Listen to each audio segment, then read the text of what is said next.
ప్రతి మనిషికి 7 రకాల రక్షణ భగవంతుడు కొంత ఇస్తాడు, మనం చూసుకోవాలి. 1 తల్లి, 2 తండ్రి, 3 గురువు, 4 విద్య, 5 దాత, 6 రాజు, 7 దైవం. ఇదే 7 రకాల రక్షణ.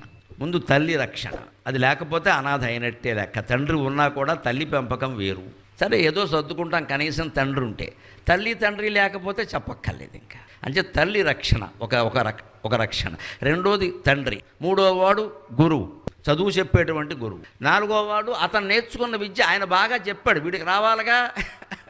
అంచేత నువ్వు నేర్చుకున్న విద్యే నీకు రక్షణ. తల్లి రక్షణ, తండ్రి 2వ రక్షణ, గురువు 3వ రక్షణ, ఆయన నేర్పిన విద్య 4వ రక్షణ. గురువు ఎంత గొప్పవాడు, ఐన్స్టీన్ లాంటి వాడు మనకు పాఠాలు చెప్పచ్చు. మనం స్టెయిన్లెస్ స్టీల్ పళ్ళెల్లా ఉన్నాం ఇక్కడ. మనకేం వస్తుంది?